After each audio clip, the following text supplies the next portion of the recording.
informasikan ke teman-teman netizen. Jadi malam ini kita akan disebut bareng Junaidi, seorang YouTuber dari Okedip Channel. Bisa teman-teman subscribe ya konten dia, dukung terus dia berkarya. Siap.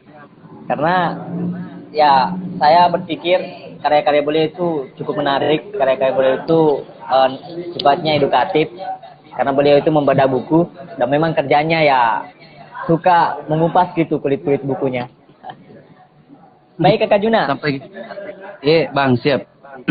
Kan malam ini kita diskusinya buku dengan judul Analisis Gender dan Transformasi Sosial nih. Iya. Ya, kira-kira Kakak Juna bisa mungkin sedikit memberikan brainstorming gambaran terkait buku itu Kakak Juna. Oke, baik. Bismillahirrahmanirrahim. Assalamualaikum warahmatullahi taala wabarakatuh. Oke, baik, langsung saja ya Bang ya. Siap. Jadi perkenalkan, nama saya Junaidi. Saya adalah adinda dari kakandaku yang cakep. Ampun. Oke, baik, pada teman-teman sekalian ya, saya akan memberikan gambaran umum dari buku yang ditulis oleh Dr. Mansur Faki dengan judul Analisis Gender ya. Analisis Gender dan Transformasi Sosial ya. Jadi buku ini itu lebih kepada menjelaskan spesifikasi perbedaan antara laki-laki dan perempuan. Perbedaan ribut Bang ya. Halo. Ya. Dengar Pak, Dek? Lanjut Bang. Lanjut. Oke. Ya. Jadi buku ini itu lebih menjelaskan tentang spesifikasi perbedaan antara laki-laki dan perempuan. Ya. Di mana lebih mengarah ke aspek yang lebih luas. Maka daripada itu, analisis gender dan transformasi sosial adalah upaya untuk mendekonstruksi kembali tentang pemahaman yang tertanam dalam suatu masyarakat yang puncak daripada itu adalah ketidakadilan gender. Ya. Misalnya adalah diskriminasi antara laki-laki ataupun perempuan. Jadi itu gambaran umum yang saya dapat dari membaca buku ini. Ya. Oke, itu kan menggambarkan tentang diskriminasi perempuan di realitas sosial gitu. Nah, kira-kira bentuk-bentuk diskriminasi yang dia ceritakan oleh penulis dalam buku itu seperti apa gitu? Oke, ada beberapa yang menjelaskan bahwa bentuk ketidakadilan gender ini itu disebutkan ada kurang lebih 5 lah ya. Ya. Namun terlebih dahulu yang perlu kita pahami yang ditanamkan dalam buku ini adalah kita harus pahami terlebih dahulu perbedaan antara seks dan gender ya. Ya. Jadi seks di sini adalah jenis kelamin ya, seperti yang saya catat sebelumnya. Jadi seks ini pensifatan atau pembagian jenis kelamin manusia ditentukan secara biologis yang melekat pada jenis kelamin ya. Jadi seks ini itu adalah jenis kelamin secara biologis yang melekat pada manusia. Ya. Sedangkan gender itu adalah suatu sifat yang melekat pada kaum laki-laki dan perempuan yang dikonstruksi secara sosial ya, maupun kultur. Misalnya perempuan itu dikenal lemah lembut, sedangkan laki-laki itu dikenal kuat dan perkasa. Ya. Jadi jelas Pak perbedaan antara seks dan gender. Bentuk ketidakadilan gender di sini ada beberapa. Yang pertama itu adalah gender dan marginalisasi perempuan. Ya. Bentuk ketidakadilannya adalah ketika semisal kita melihat, dan ini masih banyak kita temukan di tengah-tengah masyarakat. Ya. Misalnya pada saat pembagian hak waris, perempuan tidak mendapatkan sebanding dengan apa yang didapatkan oleh laki-laki. Ini kan jelas tidak apa ya? Ini jelas bentuk diskriminasi ataupun penindasan terhadap perempuan sesuai yang dijelaskan dalam buku ini ya. Ya, ya, ya. Kemudian yang kedua itu gender dan subordinasi. Salah satu bentuk ketidakadilannya di sini ketika semisal ada seorang laki-laki dalam sebuah keluarga, Ya. ketika ingin bepergian jauh tanpa mendapatkan izin dari seorang perempuan, itu tidak jadi masalah. Ya, ya, ya. Sedangkan ketika perempuan yang ingin bepergian jauh itu harus mendapatkan izin dari seorang laki-laki.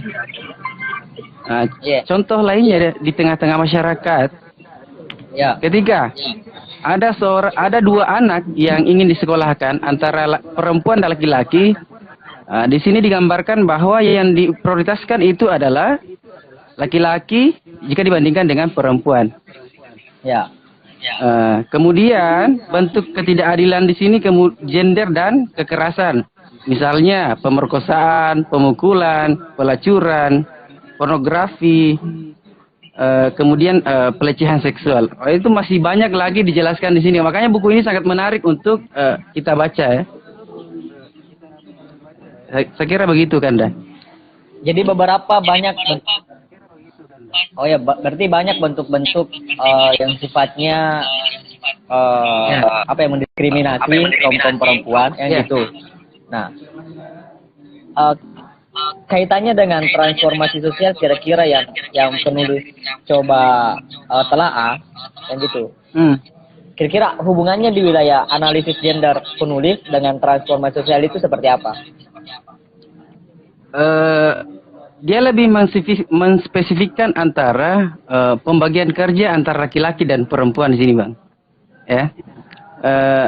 Di analisis gender, dia berupaya untuk menanamkan sebuah konsep ataupun pahaman asumsi ideologi tentang pemetaan peran antara laki-laki dan perempuan.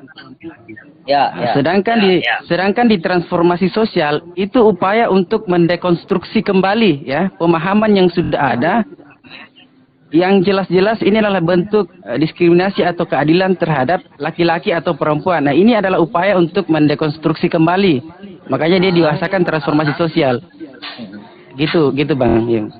Jadi ada paradigma yang beredar di mana paradigma itu bentuknya mendiskriminasi terhadap kaum perempuan gitu. Laki-laki atau perempuan, kita tidak menspesifikasikan perempuan, namun yang terjadi di masyarakat itu kebanyakan perempuan.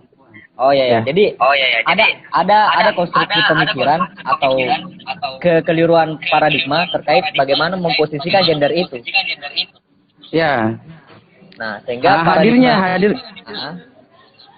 hadirnya perbedaan gender sebenarnya ini berpotensi untuk melahirkan penindasan atau ketidakadilan antara laki-laki dan perempuan. Ya. Sehingga puncak dari permasalahan di sini adalah hadirnya perbedaan gender. Oke. Ya, seperti itu yang saya pahami di sini. Jadi apa ya? Kan faktanya memang secara gender kan laki-laki dan perempuan berbeda.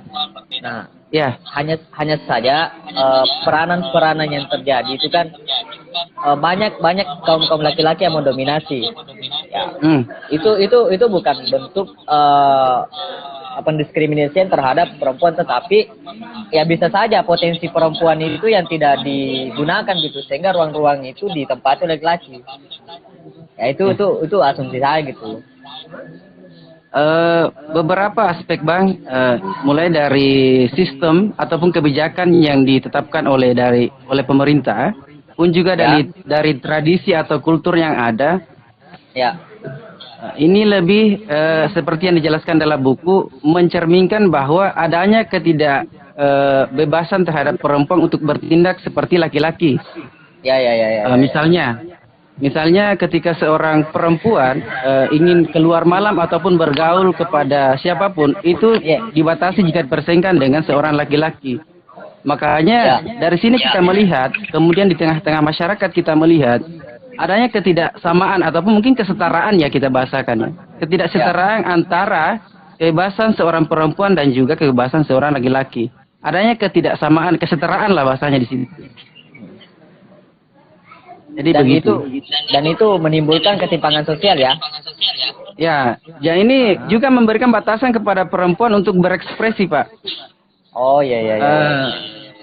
Pun juga kita melihat di tengah-tengah masyarakat saat ini, karena mereka beranggapan ataupun berasumsi bahwa perempuan itu lemah lembut, sehingga ada batasan kalau kita melihat di bidang struktural, karena perempuan bahasanya identik emosional ya, atau mungkin bahasa kerennya sekarang itu mudah baperan, sehingga untuk kedudukan struktural ya, itu tidak bisa mencapai posisi pimpinan, sehingga dia hanya diberikan posisi di bagian-bagian yang mungkin tidak terlalu berpengaruh pada sebuah struktural.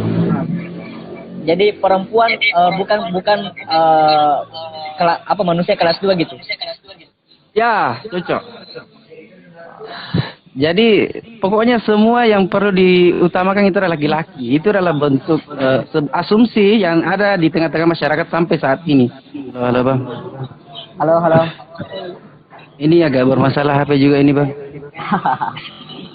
Ini ada pertanyaan dari Nur Aprilia. Ya. Itu dilihat dari sejarah Indonesia, kapan konstruksi yang terbentuk itu bahwa perempuan ini kelas 2 manusia gitu. Ya, dan sebab dan akibatnya gitu apa? Sebenarnya kalau secara spesifik berbicara tentang sejarah awal mulanya tentang sebuah pahaman atau asumsi tentang dekonstruksi perempuan yang seperti yang kita bahasakan tadi bahwa dia itu manusia kedua atau nomor 2. Secara spesifiknya itu tidak dijelaskan dalam buku ini. Namun perlu kita pahami bahwa tanpa kita melihat secara sejarah pun ini sudah dari tahun-tahun sebelumnya asumsi tentang pahaman perempuan bahwa dia itu adalah nomor 2. Ini sudah tertanam di budaya-budaya yang kita lihat saat ini. Contohnya saja di sebuah pelosok pedesaan saja, ya. Kebebasan antara perempuan dan laki-laki itu sangat jelas berbeda. Ya. Maka daripada itu, karena adanya ketidaksamaan ataupun kesetaraan di sini, sehingga menyebabkan seorang perempuan terbatas untuk mengekspresikan atas potensi yang dia miliki. Ya. Nah, maka jelas bahwa sudah terjadi ketidaksetaraan di situ. Oke. Kan ada asumsi seperti ini, Kakak Jun. Bahwa perempuan itu pada dasarnya palingan dia berujung di sumur, dapur dan kasur gitu. Iya, cocok. Kan itu yang menjadi paradigma baik jadi setinggi-tinggi pendidikannya orang, setinggi-tinggi karirnya seorang perempuan. Ya katanya sih, ini paradigma yang terbentuk bahwa ya perempuan itu ujung-ujungnya berperan sebagai ibu rumah tangga gitu yang mengerjakan sumur, dapur dan kasur. Nah, kira-kira hal itu terjadi itu kenapa seperti itu gitu? Ya, kalau di buku ini itu dijelaskan adalah gender dan beban kerja ya di buku ini. Ya, itu termasuk penjelasan tentang gender dan beban kerja. Di sini dikatakan bahwa tumbuh sebuah asumsi ataupun pahaman di tengah-tengah masyarakat bahwa seorang perempuan setinggi apapun menempuh pendidikan, toh ujung-ujungnya dia akan kembali ke dapur atau ke domestik lah bahasanya. Yang kerja hanya di rumah, masak dan lain sebagainya, melayani suami.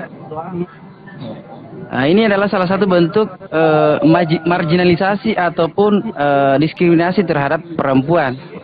Dan ini jelas dikatakan dalam buku ini bentuk ketidaksetaraan gender ya. Ya.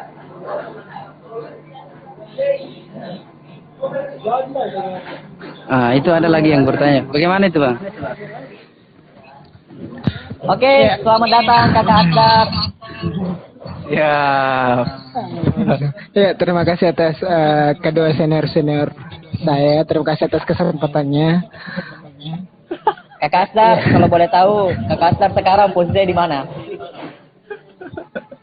Ya Kak, mau maaf ini Kak, jaringan kurang maksimal ini Kak.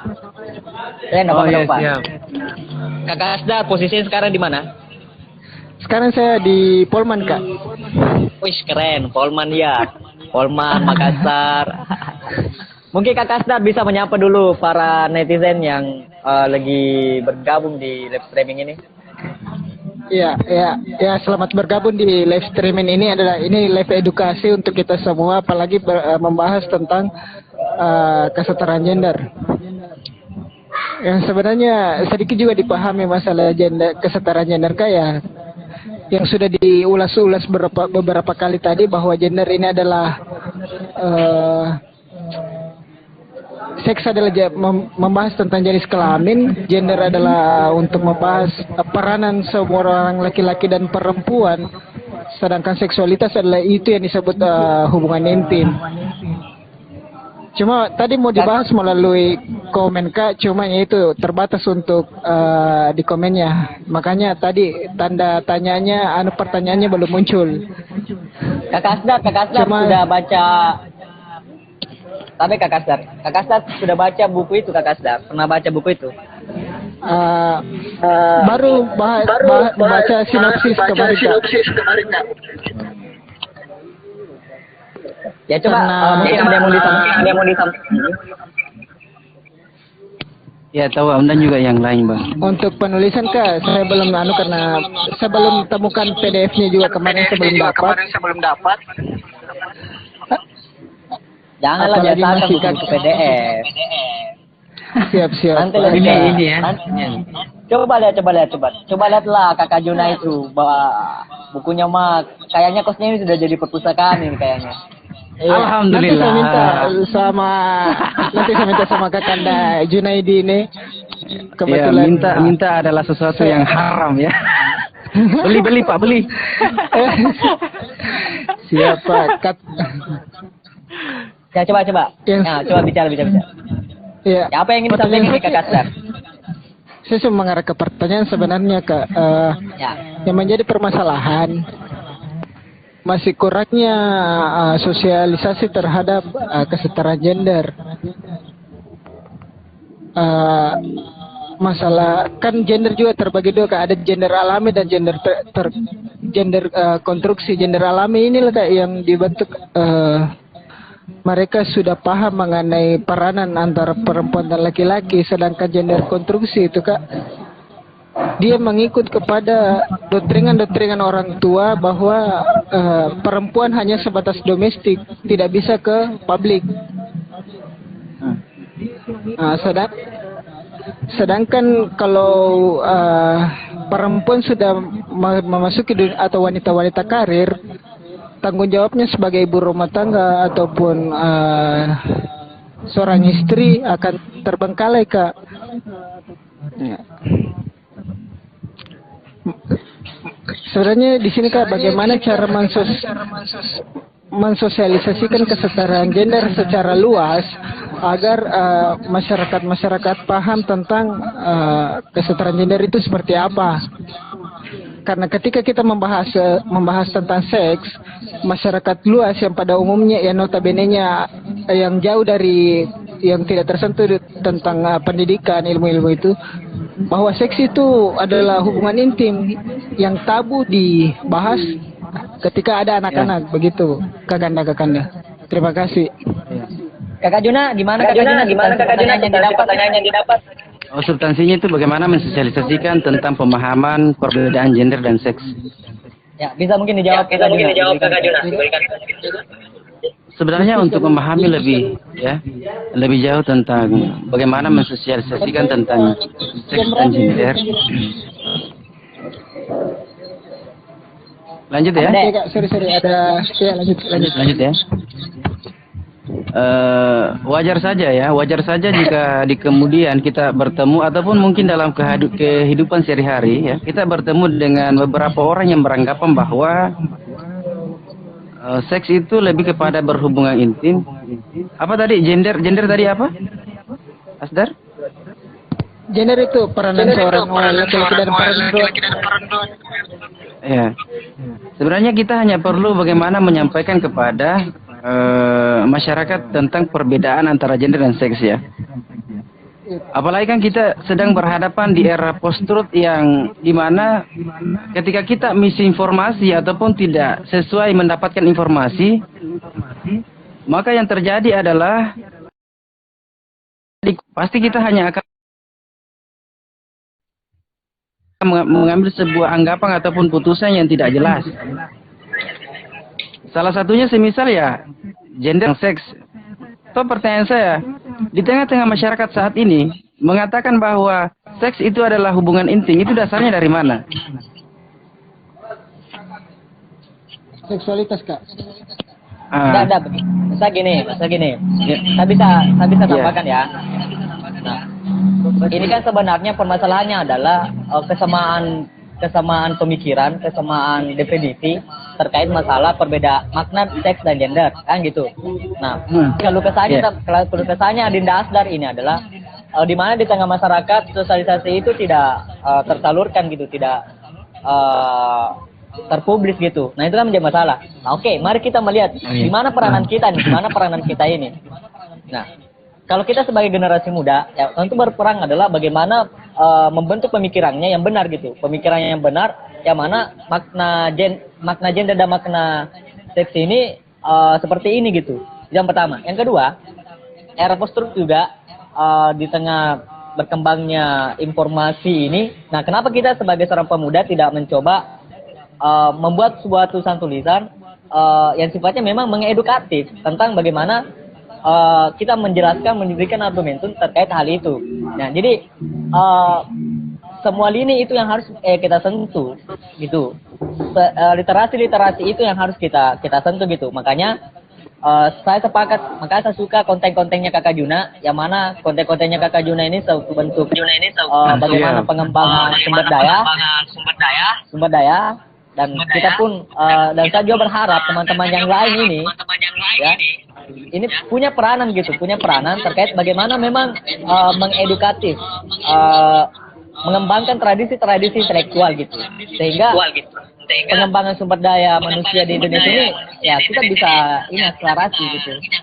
Itu menurut pemahaman saya, Dinda Asdar, terkait masalah solusi terkait permasalahan yang Kakak Asdar ini yang keluh kesah.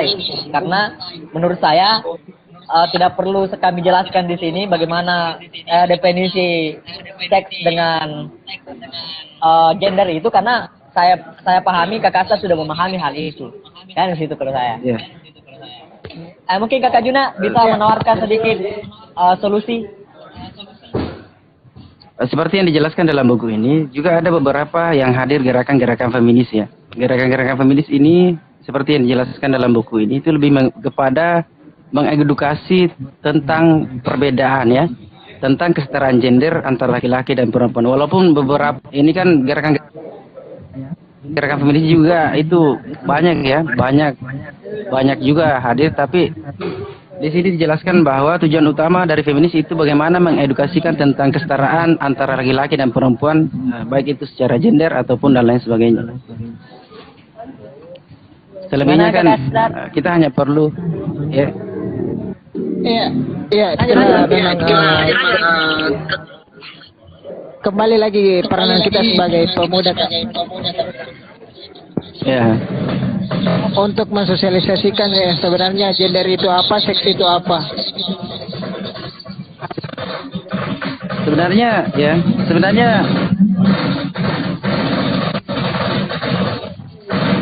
Apa itu? Waduh. Apa itu, Pak? Apa itu? Jangan-jangan Bapak Asdar ini mau malam minggu tapi tidak ada yang ditemani, Pak. Waduh, Bapak. Aduh. Parah Bapak Asdar. Mohon maaf ini Kakanda untuk kita cari malam minggu yang lebih positif untuk saat ini. Iya, positif untuk sementara, nanti baru digas deh. Kakak Asdar. Kalau tidak ada lagi yang ditanyakan, saya mau undang lagi nih penanya nih yang aktif juga nih, Aprilia. Karena hanya batasnya 3 orang aja gini. Ya, hanya batasnya 3 orang aja nih. Iya. Ya, oke. Terima kasih Kakak Asdar. Share Asdar. Siap. Share ya, share ya, share ya. Oke, makasih. Ya.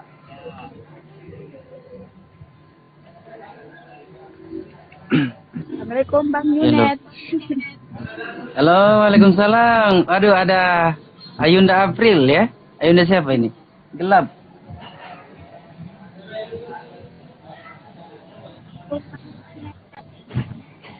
Mana mukanya? Nggak usah nih Kak, langsung nih di pertanyaannya di Kak. Ya.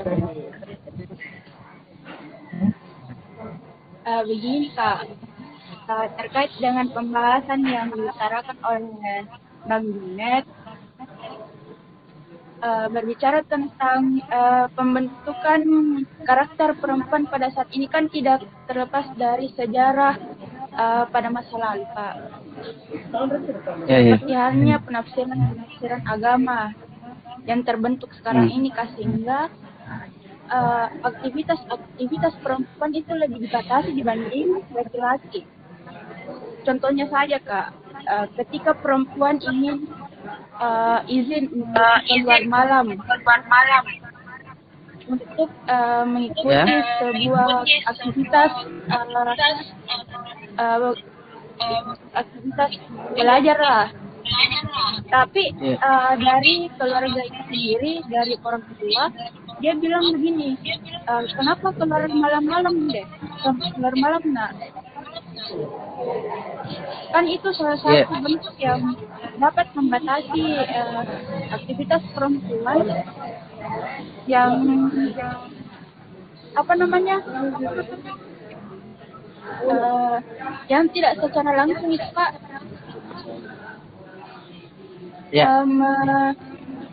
apa namanya, bentuk pendidikannya ini mulai merendah mengikuti pembelajaran yang belajar Kak. Jadi mengurangi kebebasan ya. Begini, Kak. Ya. Jadi Kakak Juna sudah paham substansi pertanyaannya? Ya. Oke, bisa dijawab mungkin Kakak Juna. Seperti yang saya jelaskan sebelumnya bahwa ini termasuk dalam diskriminasi ataupun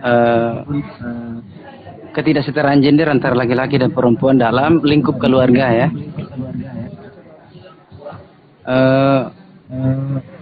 Sebenarnya pada persoalan ini ya, khususnya di Sulawesi ini yang sebenarnya menjadi tantangan berat ya, tantangan berat pada orang-orang yang mengkaji tentang kesetaraan gender ya. Seperti dalam beberapa teman saya juga ketika mau berorganisasi ataupun ketika ada perkumpulan di jam 10 ke atas itu sangat dibatasi oleh orang tuanya untuk ikut serta ya. Karena mungkin kemungkinan apalagi perempuan ini untuk secara geografis di Sulawesi itu sangat mudah untuk mendapatkan kekerasan ya. Misalnya pencopetan, ya, misalnya kayak pemerkosaan dan lain sebagainya, karena sudah mengakar di tengah-tengah masyarakat, sehingga apa ya? Bagaimana ini guys? Ini agak sulit sih untuk saya, tapi untuk menyampaikan tentang kesetaraan gender ini perlu secara perlahan untuk kita sampaikan di tengah-tengah keluarga bahwa yakin dan percaya bahwa saya juga bisa menjaga diri saya seperti seorang laki-laki yang dibebaskan untuk keluar berorganisasi ataupun berkumpul di jam 10 ke atas. Ya, kita hanya perlu bagaimana menyampaikan secara perlahan dan meyakinkan bahwa saya pasti bisa seperti seorang laki-laki yang bisa berorganisasi secara bebas, belajar secara bebas dan tidak dibatasi oleh waktu. Mungkin bisa ditambahkan Kak, karena ini memang juga pertanyaan yang paling sering hadir. Ya. Oke, terima kasih. Sangat bagus pertanyaan dari Adinda Prilia, karena ini mengangkat fakta sosial yang ada, khusus di daerah-daerah kabupaten yang mungkin masih jauh dari metropolitan, itu sangat menjadi polemik ini sering menjadi bahan diskursus. Namun kita tidak mencoba, kita mencoba mencarilah solutif dari tadi kasus itu. Misalnya begini, kenapa paradigma orang tua tertanam seperti itu ya, mungkin adalah sejarah di masa lalu yang mana memang kondisi masyarakat pada saat itu memang masih belum kondusif gitu ya, masih kriminalisasi yang Aprilia terjadi, masih ada ya? yang sifatnya korbannya itu perempuan. Siap, Kak. Itu Siap. masih sering terjadi, sehingga ada rasa resistensi terhadap si orang tua terhadap si anak. Nah, kalau saya sih asumsinya itu bukan bentuk masih ada. Menurut saya, nah, menurut saya itu bukan bentuk diskriminasi sih kalau saya. Karena kenapa? Tidak bisa dipungkiri di tengah malam dengan kondisi sendiri, ketika tidak ada pengawalan itu memang sangat rawan. Nah, terkait masalah bagaimana kita mengembangkan kualitas. Sekarang kan era perkembangan teknologi dan informasi. Nah, kita bisa otodidak untuk mengembangkan kualitas kita gitu. Belajar itu tidak mesti lagi harus nongkrong, tidak mesti harus ketemu langsung. Ini pun yang kita lakukan hari ini adalah bentuk bagaimana kita mengaktualisasikan nilai-nilai ide-ide kreatif itu dalam bentuk nuansa yang produktif atau nuansa yang mengembangkan sumber daya gitu. Nah, itu salah satu langkah individu yang bisa kita lakukan. Di tengah kita apa yang kita aktualisasikan, apa yang kita lakukan ini memang tidak menyalahi kepercayaan orang tua. Yang mahal itu sama orang tua adalah kepercayaan. Itu yang saya sering katakan terkadang kepada generasi selanjutnya saya ketika dia hendak ingin keluar rumah dan melakukan kegiatan produktif, bahwa jangan pernah kecewakan gitu, jangan pernah kecewakan kepercayaan orang tua yang selama ini yang sudah diberikan kepada engkau. Nah, itu pun ketika orang tuamu belum percaya bahwa apa yang hari ini kamu lakukan adalah kegiatannya produktif, cobalah bikin kegiatan produktif itu di rumah Anda. Ini secara teknis yang kami lakukan di daerah ini. Karena kita bikin kegiatan diskusi di rumah seorang perempuan, yang mana memang tujuannya adalah memberikan stigma, memberikan pesan kepada orang tua bahwa inilah yang dilakukan temannya si anaknya ini, gitu. Bahwa kami ini ketika berkumpul melakukan seperti ini gitu. Nah, sehingga alhamdulillah pada saat itu sedikit demi sedikit trust orang tua terhadap teman sepermainannya si anak ini terbangun. Jadi saya rasa teman-teman yang hari ini berkiprah di organisasi banyak solusi di tengah permasalahan hari ini yang harus yang bisa kita lakukan. Hanya saja kita harus berpikir, bukan menghayal. Berpikir itu harus menemukan jalan, menemukan solusi. Menghayal itu hanya meratapi nasib dan tidak mempasar terhadap keadaan. Masalah seperti itu jika Kak Juna. Begitu Jide Aprilia. Saya tangkap sedikit. Kak Aprilia, bisa muncul sekali Kak Aprilia. Ya Kak. Ya Bang. Mungkin saja begini Kak ya. Begini, siapa tahu mungkin dalam beberapa kegiatan itu lebih sering berkegiatan di luar jam aktivitasnya Aprilia untuk berkeliaran, sehingga memberikan batasan ataupun mungkin tidak sebanding dengan teman-teman yang secara bebas dalam beraktivitas. Misalnya ya kegiatan-kegiatan keorganisasian yang bagus jaringannya Kak. Ya. Halo? Cek dan recheck. Kenapa? Udah bagus ya? Tapi memang begini Kak Di. Karena kan sekarang ya, apalagi organisasi-organisasi yang bahasanya mungkin organisasi Cipayung itu ketika berkegiatan itu memang dia sampai pagi untuk melaksanakan, salah satunya adalah perkaderan. Nah, biasanya kalau kaum perempuan yang terlalu dibatasi dalam hal ini, tentu dia akan terbelakang untuk mendapatkan pengetahuan kan. Artinya untuk berinteraksi secara penuh kepada orang-orang yang ada di organisasi itu dia akan terbatas. Oke, cocok. Seperti yang dikatakan tadi bahwa kita harus membangun kepercayaan. Tapi bagaimana ya? Apakah hanya sebatas kita membangun kepercayaan kepada orang tua, sedangkan orang-orang yang di luar sana yang secara bebas untuk ikut serta dalam kegiatan organisasi, itu sudah jauh ya, sudah jauh mengkaji tentang pengetahuan yang ada atau fenomena-fenomena sosial yang ada. Ada tidak langkah solutif begitu, Bang? Salah satu mungkin ya kita hanya perlu mengundang beberapa teman untuk hadir di rumahnya Aprilia, semisal kita bangun kepercayaan kepada orang tuanya bahwa seperti yang dikatakan tadi ya,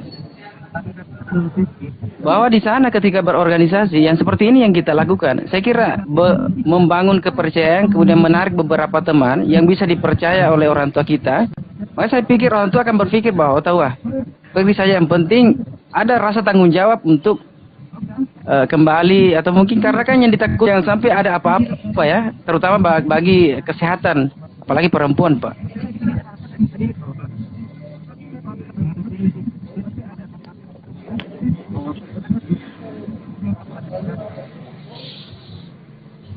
April, di mana posisi April? Ya Kak, jujur saja Kak, ini kebanyakan yang curhat adik-adik yang berhimpun bersama saya Kak. Dia curhatnya begini, kalau kita tinggal bersama tante semisal Kak, memang batasan itu sangat kental sekali gitu. Biarpun kita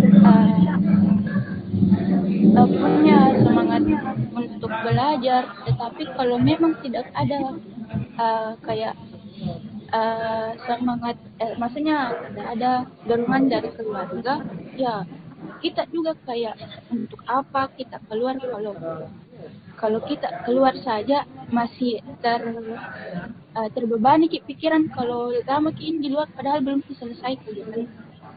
Begitu Kak, biasanya ada yang Iya. Paham Kak, yang paham ini edukasi begini, Pak. Artinya saya gini, buat organisasi jika lo bikin kegiatan bisa melakukan inovasi. Contoh misalnya sekarang kan pendidikan sekarang ada yang berbasis digital. Nah, kenapa kita mencoba organisasi merevolusi pemikiran kita? Kita tidak boleh tabu bahwa nanti kegiatan ini hanya bisa dilakukan di malam hari. Tapi kita mencoba menginovasi ide, melakukan keberanian inovasi, terobosan-terobosan baru. Ya bikinlah training yang berbasis digital. Ya gitu. Yang tidak mesti harus meninggalkan rumah. Nah, saya rasa ketika itu yang kita coba lakoni, ya bisa saja adalah sedikit pemahaman keluarga kita bahwa ya memang benar apa yang dilakukan oleh anak saya ini sebenarnya keluar adalah ya sesuatu yang baik. Kedua, secara meminimalisir tingkat kriminalisme yang terjadi si anak ini kan tersolusikan. Karena bisa saja dia mengizinkan Anda keluar ya karena itu keamanannya keluarganya ini yang ditakutkan. Nah, kalau saya seperti itu sih, kalau saya. Kita harus mencoba menemukan solusi-solusi yang sifatnya kreatif, entahkah dari organisasi yang menjemput, memberikan solusi dari permasalahan itu, ataukah kita sendiri sebagai makhluk individu yang mencoba memberikan pemahaman. Nah, itu. Kalau saya tergantung langkah apa yang kita harus lakukan.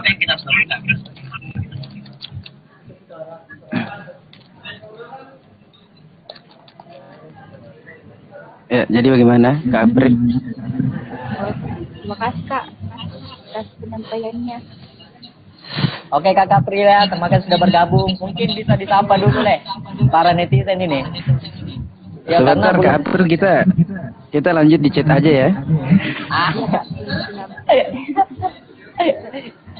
Karena ketambahan lagi Kakak Juna.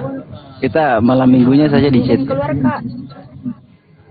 Sapa dulu deh para netizen sapa dulu, dan kita ada ini tidak pernah menampakkan wajah gitu. Ini ibarat kuntilanak, ada suara tapi tidak ada wujud. Ya, sekali aja ya April, sekali aja. Coba nampakkan wujud deh. Sebenarnya Kak, cuman mungkin wah, Bang Junet karena eginya. Wah, para. Karena kan gini, jangan sampai tiba di suatu hari Kak April ini ketemu dengan Abang Hamka kan susah juga tuh. Ya kalau ya, saya aja. Ya tampakkan wajah dulu lah Kak April. Jalan waktu Kak April. Kakak April sekarang di mana posisi? Di rumah Bang Junet. Di mana itu? Ya, bagian mana deh rumahnya? Makassar. Oh, Makassar. Di bagian mana Makassar? Ih serius, tidak dikenal ini Bang Junet. Iya, hanya kan saya tanya di mana posisinya di Makassar. Di Borong. Di Goa ya? Di Goa atau di Makassar? Oh, Borong. Borong Oh, iya. Raya.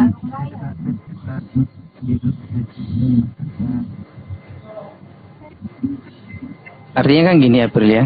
April? Siap. Ya, sebenarnya kita hanya perlu memanfaatkan setiap waktu yang ada, ya. Jangan kita terikat pada sebuah waktu yang dimana itu membatasi kita untuk belajar. Ya, kita hanya perlu memanfaatkan berbagai media yang ada, ya, seperti yang dibahasakan oleh Kak Hamka tadi, ya.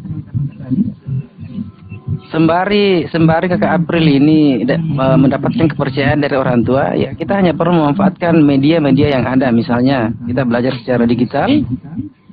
Nah, bisa juga Kakak April undang saya untuk ketemu dengan orang tuanya, nanti saya rasionalkan dengan dia. Ya, cocok. Itu solutif itu Bang. Solutif. Langsung action.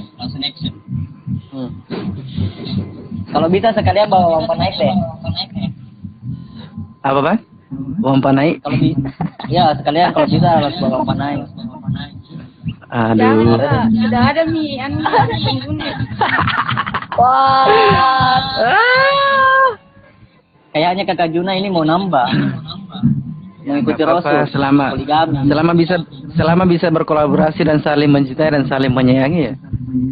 Saya mah prefer aja. Kenapa tidak gitu. Boleh keluar Kak? Iya deh. Saya bercanda ya, bercanda April ya. Aman. Oh ya siap. Ya, Assalamualaikum. Waalaikumsalam. Oke, terima kasih tadi Kakak April sudah bergabung bersama kami. Jadi jika teman-teman masih ada yang ingin ditanyakan, silakan. Sekali lagi saya informasikan ini temanya analisis gender dan transformasi sosial. Kita mencoba mendiskusikan buku yang ditulis oleh Dr. Mansur Fakih. Ya. Jadi bagi teman-teman yang sudah baca mungkin bisa bergabung, memberikan ide dan gagasannya, ataukah ada yang ingin ditanyakan seputar diskusi itu sebelum kita tutup. Ya. Atau sudah berapa lama ini kita di sini Kakak Jun? Ya, sebentar Kak. Saya ingin sampaikan kepada teman-teman sekalian bahwa saya juga masih belajar dalam hal ini ya. Jika mungkin ada teman-teman yang sudah membaca atau mungkin tidak sepaham dengan apa yang saya sampaikan, ya itu boleh dikritik ataupun diberikan solusi mengenai apa yang saya sampaikan mengenai buku ini. Ya, saya kira itu saja. Oke Kakak Jun, bisa mungkin Kakak Jun kan ini asumsi saya Kakak Jun. Tips membaca menurut Kakak Jun ini apa? Untuk tips membaca itu sudah saya buatkan konten di judul bukunya itu Dale Carnegie ya, bagaimana apa itu? Di situ tipsnya adalah supaya kita lebih mudah memahami apa yang sudah kita baca ataupun yang kita tangkap mengenai tentang referensi ataupun gagasan-gagasan yang hadir di tengah-tengah kita. Itu sudah ada saya jelaskan di konten-konten saya ya. Apa nama kontennya Kakak Jun? Agar para net ini bisa. Ya, nama channelnya itu hanya untuk hiburan sih sebenarnya. Ya. Oke Dip ya, Oke Dip. Oh, Kedik gitu. Oke. Oke Dip. Ya. Jangan lupa di subscribe ya channelnya Bang Jun ini. Oke Dip ya. Bisa mungkin sebelum kita tutup Kakak Jun, closing statement sekaligus pesan yang ingin disampaikan kepada para netizen terkait kegiatan kita ini. Saya pikir ini adalah virus untuk meningkatkan literasi kepada teman-teman sekalian, bahwa ternyata membaca itu sangat penting untuk menambah wawasan teman-teman mengenai tentang fenomena-fenomena yang ada saat ini. Namun pada kesempatan ini karena kita berbagi bacaan mengenai analisis gender dan transformasi sosial, saya ingin memberikan kesimpulan bahwa gerakan transformasi gender itu lebih merupakan gerakan pembebasan perempuan dan laki-laki dari sistem yang tidak adil. Maka transformasi gender adalah upaya liberalisasi dari segala bentuk penindasan, baik secara kultur, personal, kulit maupun ekonomi. Ya. Bahwa laki-laki dan perempuan itu berhak dan memiliki kesetaraan untuk berekspresi, untuk meningkatkan potensi-potensi yang dimiliki. Kira-kira begitu, Pak.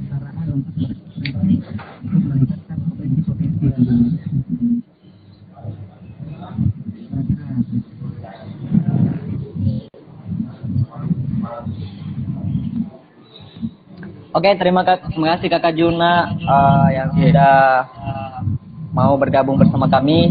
Terima kasih sudah meluangkan waktunya. Begitupun Okedip sudah mensupport kegiatan ini. Terima kasih.